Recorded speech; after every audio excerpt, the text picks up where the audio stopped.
Okay, Vince, got a sensitive subject I want to bring up today. Oh boy. Gender pay gap. Oh. Gender pay gap. We just shared an article within the office, talked about, I believe it's based on the average white male, women get paid 77 cents of the dollar that an average white male makes. So what are your feelings about this? You know, I think it's actually a complicated topic. I think women have been making gains, but I certainly see where there's issues that women don't make as much as a man usually does. I worry sometimes, though, that it's what we're talking about here, it's a little too complicated, because some of those studies, it's not strictly like, here's somebody in this job and here's a woman in exactly the same job. Is there a pay gap? It's talking generalities. And sometimes it doesn't factor in that an awful lot of women are working part-time. They take time off from work for maternal care, for maternity care, and that affects their overall earnings compared to men who, don't often tend to do that.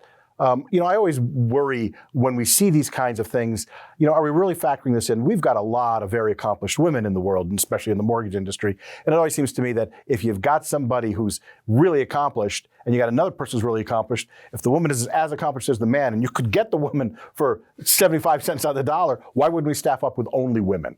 So I think that there's a fallacy in there somewhere. Explains why we have mostly women at Ambiz. No, that's not good.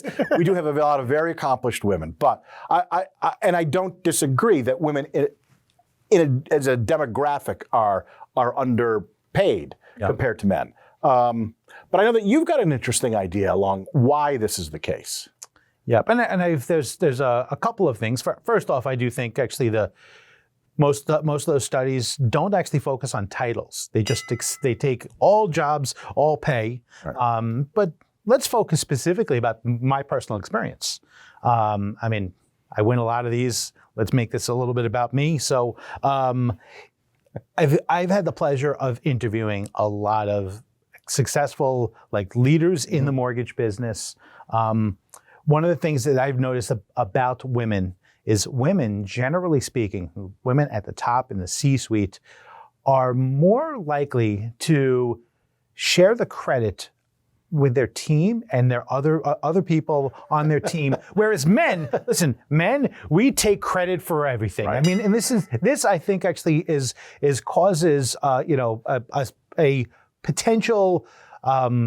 This is what you're calling it. This is the good human being penalty. I was a good human being and a good boss, and I made sure that my team was acknowledged. And because of that, as a woman, I don't get all the credit that I should, and so I also don't get the rewards.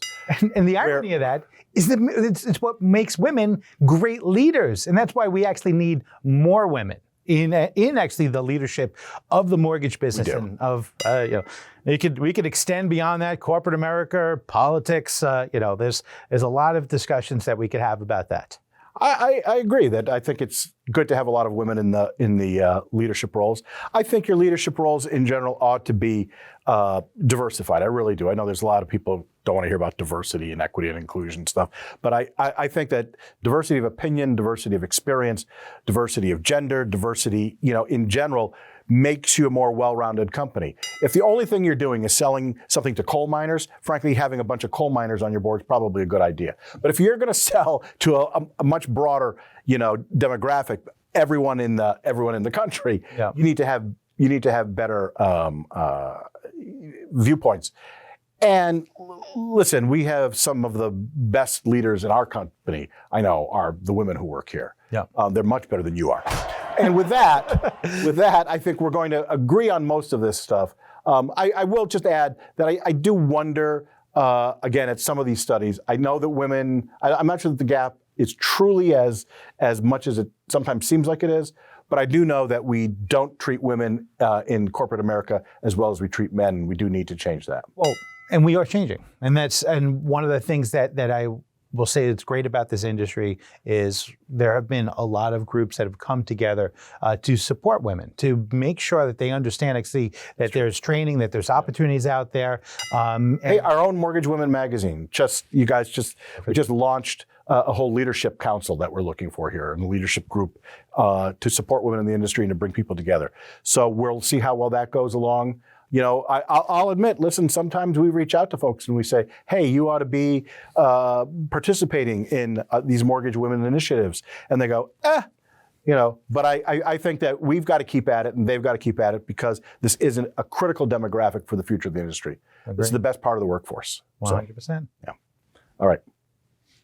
My victory. Thank you.